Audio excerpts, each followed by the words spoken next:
Welcome back to Electro Marine Mania. ലുബ്ലിയാനയിലെ കോട്ടയും puppet മ്യൂസിയവും അടങ്ങുന്ന വീഡിയോയിലേക്ക് എല്ലാവർക്കും ഒരിക്കൽ കൂടി സ്വാഗതം. പാർട്ട് 1 ഞങ്ങൾ അപ്ലോഡ് ചെയ്തിരുന്നു. പാർട്ട് 1B ആണ് ഇത്. രാത്രി ഓടിയെത്തിയ ലുബ്ലിയാന അഥവാ സ്ലോവേനിയയിലെ ദൃശ്യങ്ങളാണിത്. കോട്ടമതിലിൻ്റെ സൈഡിലൂടെയുള്ള കുറച്ച് റോഡുകളൊക്കെ പിന്നിട്ട ശേഷം ഇന്നിവിടെയാണ് ക്യാമ്പ് ചെയ്തിരുന്നത്. ഇത് ലുബ്ലിയാനയിലെ ആ ഒരു സിറ്റിയുടെ വ്യൂ ആണ്. കാരണം നമുക്ക് എല്ലാം ഇങ്ങനെ റോഡിൻ്റെ വ്യൂ കണ്ടുകൊണ്ടിരുന്നു കഴിഞ്ഞാൽ കോട്ടമതിലിൻ്റെ ഉള്ളിൽ പ്രവേശിച്ച് നമുക്ക് ആ പപ്പറ്റ് മ്യൂസിയത്തിൻ്റെ ഫുൾ വീഡിയോ അപ്ലോഡ് ചെയ്യാൻ പറ്റത്തില്ല. അതുകൊണ്ട് തന്നെയാണ് ഇതിങ്ങനെ വളരെയധികം വേഗത്തിൽ ഓടിച്ചു വിടുന്നത്. ഇവിടെയുള്ള സ്പീഡെന്ന് പറയുന്നത് 50 കിലോമീറ്റർ, 30 കിലോമീറ്റർ, 10 കിലോമീറ്റർ, 7 കിലോമീറ്റർ ഇങ്ങനെയുള്ള വേഗതയാണ് ഈ ഒരു സിറ്റിയിലുള്ളത്. സിറ്റിയിൽ അങ്ങോട്ടും ഇങ്ങോട്ടും നോക്കുമ്പോൾ പലതരത്തിലുള്ള കോട്ടകളും മലയിലെ ഉള്ളിലൂടെയുള്ള തുരങ്കങ്ങളും ഒക്കെ നിങ്ങൾക്ക് കാണാൻ പറ്റും. അപ്പോൾ ഇതൊക്കെ ഒരുപാട് ടൈമുണ്ട് കേട്ടോ. അതുകൊണ്ടാണ് വളരെ സ്പീഡിൽ 7x സ്പീഡിൽ ഓടിച്ചു വിടുന്നത്. അപ്പോൾ ഇത് സിറ്റിയാണ്. നമ്മളിപ്പോൾ ഈ കയറി വന്നതാണ് ലുബ്ലിയാനയിലെ മെയിൻ ഫോർട്ടിലേക്കുള്ള എൻട്രൻസ് ആണ്. ഇവിടെയാണ് ടിക്കറ്റ് എടുക്കേണ്ടത്. ടിക്കറ്റ് എടുത്തിട്ട് വേണം ഇതിൻ്റെ ഉള്ളിലുള്ള പപ്പറ്റ് മ്യൂസിയം കാണാൻ വേണ്ടിയിട്ട്. വേൾഡിലെ ഏറ്റവും ബെസ്റ്റായിട്ടുള്ള പപ്പറ്റുകളെ സൃഷ്ടിക്കപ്പെട്ടിട്ടുള്ള ഒരു കലാസൃഷ്ടിയാണ് പപ്പറ്റ് എന്ന് പറയുന്നത്. പപ്പറ്റ് എന്ന് പറഞ്ഞൊരു കലാസൃഷ്ടിപ്പിൻ്റെ ഒരു അവശേഷിപ്പാണ് ഇവിടെ എന്ന് പറയുന്നത്. പണ്ട് സിനിമയൊക്കെ വരുന്നതിന് മുമ്പ് ഈ പപ്പറ്റുകൾ ഉപയോഗിച്ചിട്ട് നൂല് കെട്ടിയിട്ടാണ് ഇങ്ങനെ ആട്ടിയിട്ടാണ് ഓരോ കഥകളും എല്ലാം പബ്ലിക് ഷോ ചെയ്തിരുന്നത്. അതിൻ്റെ ബാക്കിയാണ് നമുക്കിവിടെ കാണാൻ പറ്റുന്നത്. ലുബ്ലിയാന ഡേ 1. മനോഹരമായിട്ടുള്ള ചെറിയ മലഞ്ചെരിവിന് മേലിലായിട്ടാണ് ഈ ഒരു കോട്ടയുടെ സ്ഥിതി എന്ന് പറയുന്നത്. മോള് വളരെയധികം എൻജോയ് ചെയ്യുന്നുണ്ടായിരുന്നു. അവളുടെ ഡാൻസും ഒക്കെ ആയിട്ട് ഞങ്ങളിങ്ങനെ മുമ്പോട്ട് പോയിക്കൊണ്ടിരിക്കുകയാണ്. ഈ ഒരു വഴി ഇതൊരു ടെമ്പററി വേ ആണ്. കാരണം തൊട്ടപ്പുറത്ത് ഈ കോട്ടയുടെ വെളിയിലേക്കുള്ള പണികളൊക്കെ നടന്നുകൊണ്ടിരിക്കുകയാണ്.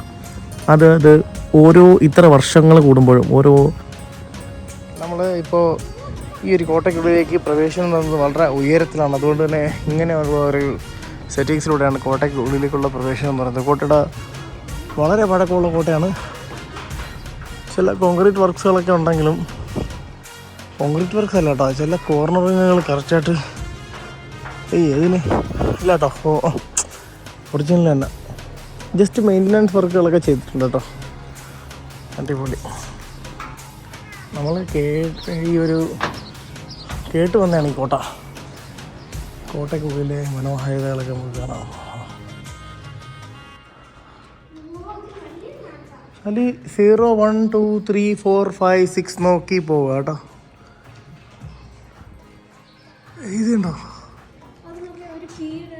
അതല്ല, ഇതിൻ്റെ മച്ചിയുണ്ടോ അങ്ങനെ ചെയ്തിരിക്കുന്നതെന്ന്. അതായത് പക്ക ആർക്കിടെക്ചറാണ് കേട്ടോ. അതിൽ നടക്കാനുള്ള എല്ലാ ഫെസിലിറ്റികളൊക്കെ ഉണ്ടേ.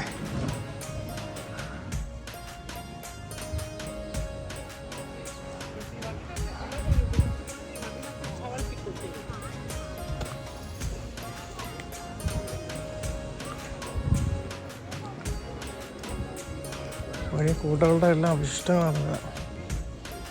എനിക്ക് ഇവരുടെ ഇതാണ് ഇഷ്ടം. ഇതൊരെണ്ണം മുറിഞ്ഞ പക്ഷേ ഒരു കാര്യമുണ്ട്, അന്നേ റീപ്ലേസ് ചെയ്തോ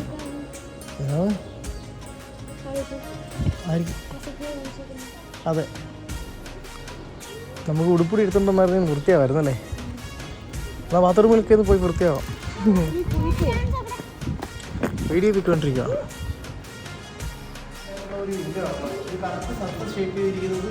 താക്കോലിൻ്റെ പഴുത് പോലെയാണ്. വളരെ പഴക്കമുള്ളതാണ് കേട്ടോ. നല്ല പഴക്കമുള്ള കോട്ടയാണ്. ഈ താക്കോലിൻ്റെ ഷേപ്പ് കാണിക്കാനായിട്ടാണ് ക്ലോസപ്പ്.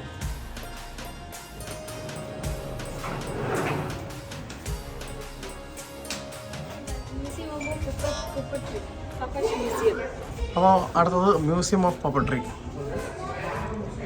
ഡോബ്രോസ്ലി വെൽക്കം. എൻ്റെ അമ്മ, ഇതിനകത്ത് ഫുള്ള് സർപ്രൈസുകളാണ് തന്നെയാണ് കേട്ടോ.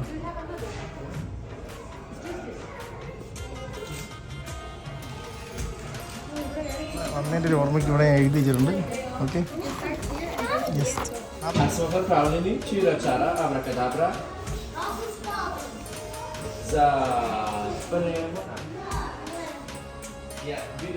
Pulubica pulita meglio, pulubica pulita io sanno. ഓ സ്റ്റേജ് ഇല്യൂഷൻ മാജിക്കിൻ്റെ ആണോ ഉദ്ദേശിക്കുന്നത്? Master of the stage illusion അല്ലേ? ഉസ്താദന്മാരാ ഇതൊക്കെ. അല്ല ഇത് അല്ലേ?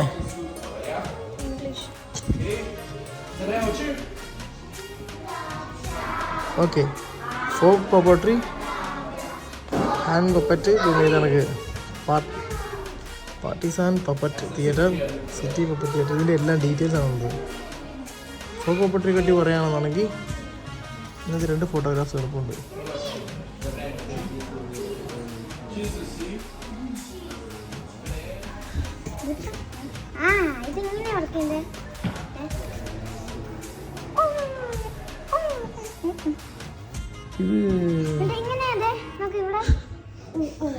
ഈ പപ്പറ്റിൻ്റെ ഒരു പ്രത്യേകതയാണ് കേട്ടോ.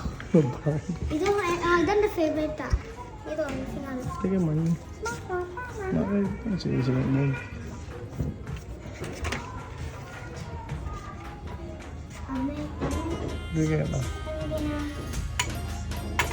ഇതൊക്കെ അവരുടെ ഇതാണല്ലേ വർക്ക് ചെയ്യുന്നത്.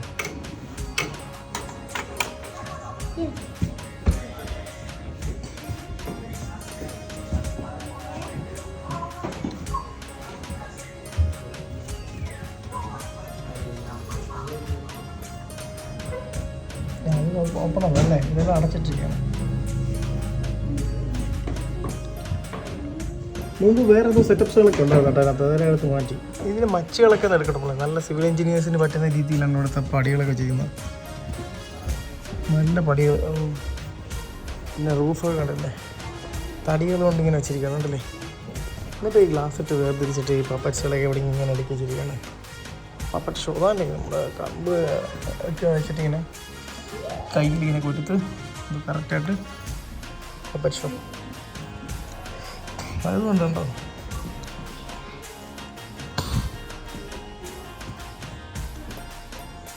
തോക്ക് വരെ മിക്സ് ചെയ്യുന്ന സീരിയലുള്ള ഷോസ് കാണുന്നുണ്ടോ? കുതിരയാള് കേട്ടോ, എത്ര പേര് വേണമല്ലേ ഓരോ ക്യാരക്ടറും.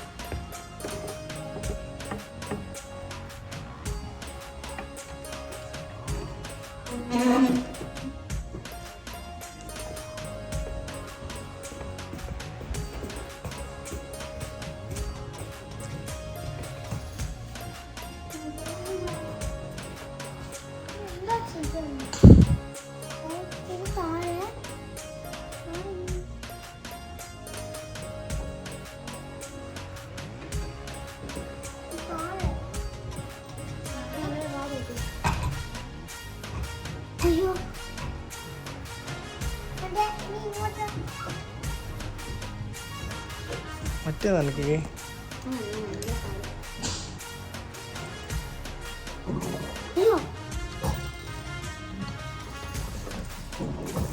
ഓക്കെ.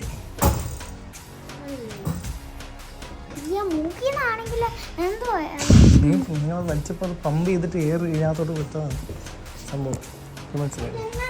ഇത് എടുക്കുന്നില്ലേ നിങ്ങൾ? എടുക്കുന്നില്ലേ?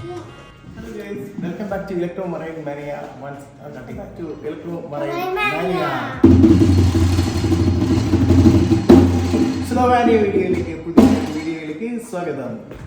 നമ്മളിപ്പോൾ ആദ്യമായിട്ട് കാണിക്കാൻ പോകുന്ന ഒരു അഡാർ ഐറ്റം ഉണ്ട്. നമ്മൾ പപ്പറ്റ് ഷോ മ്യൂസിയമാണ്. പപ്പറ്റ് മ്യൂസിയത്തിലോട്ട് വരുമ്പോഴത്തേക്ക് നമുക്ക് ഒരു മെക്കാനിക്കൽ ഹാൻഡ് വെച്ച് മനുഷ്യൻ കാണാൻ പറ്റും. മറ്റേ കയ്യിലോട്ട് ഒരു 2 ഡ്രം സ്റ്റിക്ക് അങ്ങോട്ട് വെച്ച് കൊടുത്താൽ കഴിഞ്ഞാൽ ഇങ്ങനെ അടിക്കും. അതാണ് സെറ്റപ്പ്. ഇത് നിർമ്മിച്ചിരിക്കുന്നത് എങ്ങനെയാണെന്ന് വെച്ച് കഴിഞ്ഞാൽ ഗിയർ മെക്കാനിസം സ്പർ ഗിയേഴ്സ് ഉപയോഗിച്ചതിന് ശേഷം വൈപ്പർ മോട്ടർ ഉപയോഗിച്ചിരിക്കുകയാണ്. ഇവിടെ നേരിട്ട് കാണാൻ പറ്റും വൈപ്പർ മോട്ടർ ഉപയോഗിച്ച ഒരു അഡാർ മെക്കാനിസം. ഇത് ഞാൻ ആലോചിക്കുന്ന എപ്പോഴത്തറിയോ, നമ്മുടെ ലാലേട്ടൻ്റെ സ്പടികം സിനിമയിൽ ആ കൈ വെച്ചടിക്കുന്ന അതേ സെറ്റപ്പാണ് ഇതിനുള്ളത്. അപ്പോൾ ഇതിനകത്ത് സംഭവം വെച്ച് നോക്കിയാൽ പറ്റും വർക്കാവും, മനസ്സിലായി? അതാണ് ഇതിൻ്റെ ടെക്നിക്ക് എന്ന് പറയുന്നത്.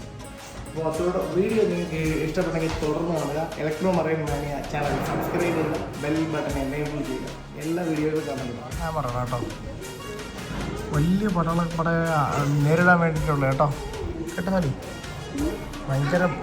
ഭയങ്കര ഷാർപ്പായിട്ടുള്ള ഒരു വാർ ഹാമറാണ് ഈ സാധനം പറയുന്നത്. വാർ ഹാമർ ഇത് വെച്ച് അടിക്കുകയാണെങ്കിൽ ഏത് രീതിയിൽ മുറിവ് വെക്കും. അതാണ് അതിൻ്റെ അർത്ഥം എന്ന് പറയാൻ. എങ്ങനെ അടിക്കുകയാണെങ്കിലും മുറിവ് വെക്കും. മനസ്സിലായില്ലേ?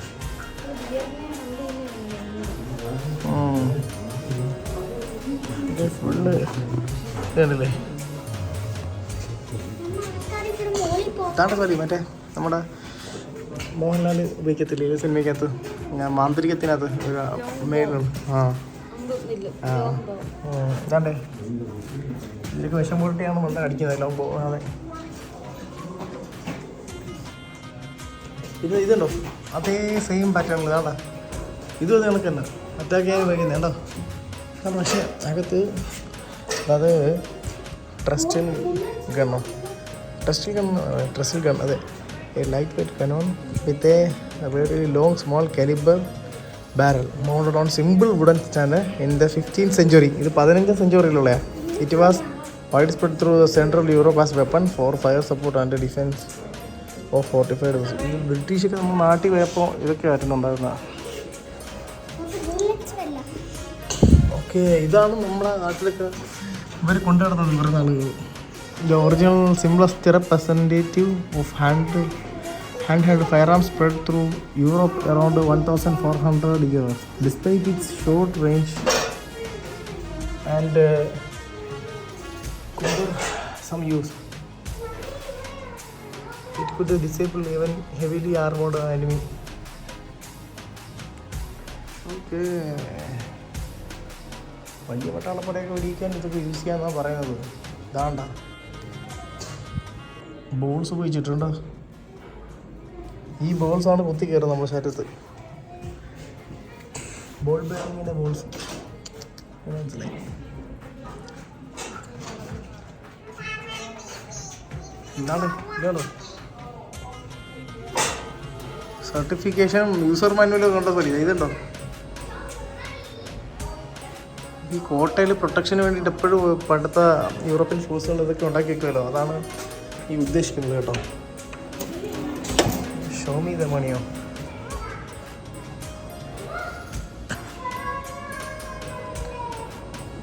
അടിയിലേക്കും ഉണ്ട് കേട്ടോ മ്യൂസിയംസും കുറച്ച് കാര്യങ്ങളൊക്കെ. ഈ ആൽപ്സ് പർവ്വതം തന്നെയാണ് കേട്ടോ. അതിൻ്റെ മേലിലുള്ള ആ ഒരു പഴയ കോട്ടയുടെ കണ്ടോ കുറച്ച് കോൺക്രീറ്റ് ഒക്കെ ചെയ്തിട്ടാണ് വെച്ചിരിക്കുന്നത് കേട്ടോ. ഇത് ടെക്നിക്കലി വളരെ സൂപ്പറായിട്ട് ചെയ്തിട്ടുള്ള സാധനമാണ്. അതിൻ്റെ റീഇൻഫോഴ്സ് ചെയ്തിട്ട് പാറ കുറച്ചുകൂടി സ്ലൈഡ് ചെയ്ത് പഴയ കോട്ടയുടെ പാറ കുറച്ചുകൂടി സ്ലൈസ് ചെയ്തതിന് ശേഷം ബാക്കിയുള്ള ഭാഗങ്ങൾ അവർ വിട്ട് ആർക്കിയോളജിക്കൽ വിദഗ്ധരുടെ സഹായത്തോടെ അതെല്ലാം ചെയ്തിരിക്കുന്നത്. സാരി ഇതാണ്ടേ ഇതിൻ്റെ ഒരു രൂപരേഖ. ഇതൊക്കെയാണ് എൻ്റെ ഹിസ്റ്ററി. പണ്ട് ഇങ്ങനെയായിരുന്നു അവരുടെ ഗ്രൂപ്പ് താമസിച്ചിരുന്നത് കേട്ടോ. ഗൊഡോവിന ഹിസ്റ്ററി ആർക്കിയോളജിയുടെ ഇത് പ്രകാരമുള്ള. പിന്നെ അവർ ഇങ്ങനെയായി കണ്ടില്ലേ കോട്ട എപ്പോഴും എന്തിനാന്ന് പറഞ്ഞാൽ എപ്പോഴും മനുഷ്യർക്ക് ശത്രുക്കളാണ്. അതുകൊണ്ട് തന്നെ ഇവർ കോട്ട എല്ലാം ഇങ്ങനെ ഉണ്ടാക്കി കഴിഞ്ഞാൽ കോട്ട അങ്ങ് ബ്രേക്ക് ഡൗൺ ആക്കാൻ വേണ്ടിയിട്ടുള്ള സെറ്റപ്പ് ഉണ്ട്. അപ്പോൾ ഇവിടെ ആയിരുന്നു നമ്മളിപ്പം അകത്ത് കയറിയത് കേട്ടോ. അപ്പോൾ ഇതാണ് ഇതിൻ്റെ സെറ്റപ്പ് എന്ന് പറയുന്നത്. അങ്ങനെ ഓരോ തലമുറകളിലായിട്ട് അതൊരു എക്സ്പാൻഷൻ ചെയ്തതാണ്. അത് ഓരോ ഇറായാലും അപ്പം ഗുഡോവിന പ്രീ ഹിസ്റ്ററികളാണ് കാണിക്കുന്നത് കേട്ടോ, ഓരോ സെഞ്ചുറിയിലുള്ളത്. പിന്നെ റിംസ്ക ബുക്ഡോബ ആൻറ്റിക്വിറ്റി, പിന്നെ അതിൻ്റെ സെഞ്ചുറികളൊക്കെ ഉണ്ട്. 1/4 സെഞ്ചുറി AD ഈ കണ്ടില്ല ഇങ്ങനെയായിരുന്നു ഇവിടെ. പിന്നെ എന്താ പറയുന്നത് മിഡിൽ ഏജസിൽ ഉള്ളതാണ് ഇതെന്ന് പറയുന്നത്. മോഡേൺ എറയിലുള്ളതാണ് ഇപ്പോഴത്തെ ഈ കോട്ടകളെന്ന് പറയുന്നത് കേട്ടോ. 12th ബിഫോർ ക്രൈസ്റ്റിലാണ് ഈ ഒരു സെറ്റപ്പ് ഉണ്ടായിരുന്നത്. ഭയങ്കര സെറ്റ് തന്നെ അല്ലേ. ഇതാണ് നമ്മളുടെ സ്ലൊവേനിയയിൽ താഴെ നോക്കുമ്പോൾ ആയിരുന്നു ആ ഒരു രീതി 18ാം സെഞ്ചുറിയിൽ. 1978 ഒരുപാട് സാധനങ്ങൾ വൈപ്പ് ഔട്ട് ചെയ്തു കേട്ടോ. 1803 ഒരു ഫോട്ടോയാണ് കാണിച്ചിരിക്കുന്നത്. 1815 കോട്ടയാണ് കാണിച്ചിരിക്കുന്നത്. 1845 കണ്ടോ. പിന്നെ ഇപ്പോഴത്തത് ഏറ്റവും ലേറ്റസ്റ്റ്. ഭയങ്കര നല്ല സെറ്റപ്പ്. നമുക്കിനി അങ്ങനെ പോകേണ്ട രീതിയില്ല അവിടെ.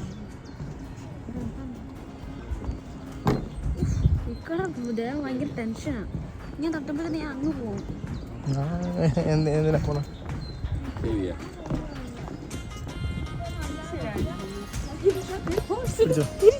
പിടിച്ചത് ഈ കാസിൻ്റെ ഒരു ആ പതാക ഉയർത്തി കണ്ടോ കണ്ടോ സ്ലോവേനിയൻ ഫ്ലാഗും. ആ അതെ ഇത്ര മാസം കൊണ്ട് മാറുമല്ലോ. ഫ്ലാഗ് ഔട്ട് സൈഡ് ഇട്ട് ഇതായിക്കോട്ടെ കണ്ടാമിനേഷൻ.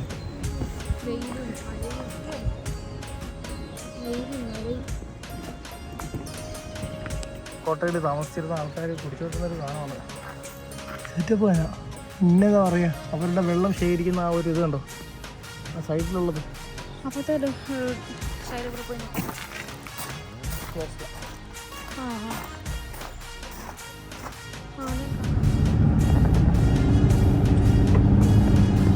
അത് ഇവിടുത്തെ ഔട്ട്സൈഡ് വീടിൻ്റെ പേര് എന്ന് പറയുമ്പോൾ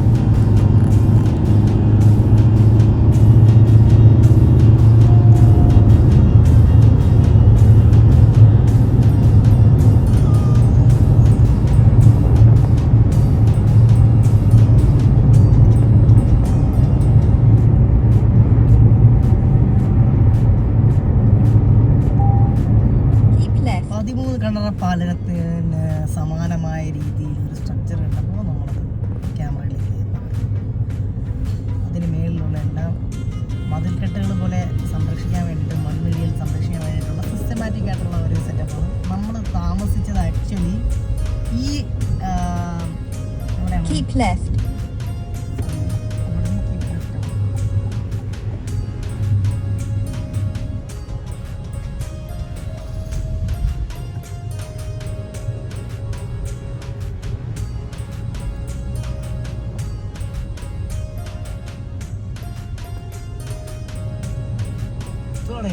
ഒരു രാജ്യം തോന്നിയില്ല. ഇതിപ്പോ വയനാട് കൊട്ടയൊക്കെ ആണെങ്കിൽ ഇപ്പൊ എന്തുവായിരുന്നേ?